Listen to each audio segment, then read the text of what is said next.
Today we're talking about retargeting ads, traffic secrets 151 to 156. And this is perfect timing for me because I'm just now getting really a tiny handle on Facebook ads. I still have a ton to learn, but I have learned a significant amount through just trial and error and lots of working with people and watching videos and reading and trying to understand. It took me a while to even get my brain around what a pixel is. I feel like that can be kind of confusing, but really all that is just a piece of code that you take from Facebook and put on your funnel.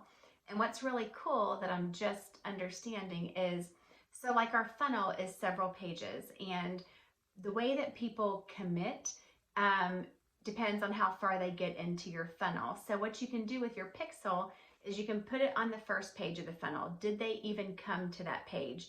That's how you track those people who just like invested a little bit by coming to your landing page. Then you put a pixel on the next page, and those are for people who gave you your email addresses. So that's a separate bucket. And then the people who actually purchased are then in a third bucket. So the goal for each of them is to take, I think it helped me a lot when I took like a blank sheet of paper and showed what each person was doing as they kind of go through what type of ads would make sense to them as they move like on the conveyor belt, like he explains. And Russell talks about John and, the head of his Facebook ads department, or his ads department. And I got to listen to something that he shared that was like an hour-long presentation talking about all the different conveyor belts and how they really think about every step, like where people come in, what would make the most sense to them, to take them along the conveyor belt and move them up the value ladder. So it's really fascinating stuff. A lot of it kind of went over my head because it's a lot for a beginner. But one thing that I felt like was really valuable is on page 155, when you're making your ads, to focus on if they're just barely engaged, they're like at the very beginning, what you are selling there is the click. You're just trying to get them to click and take that next little action of pushing the button.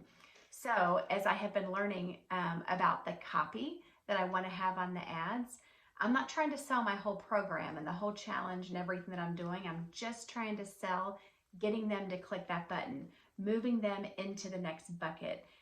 So if I focus just on that, it helps me with my wording, and they call it the creative of the Facebook ad. It helps me to focus on that, to just think about moving them to the next level. People who landed, they're the ones who actually got all the way to your funnel.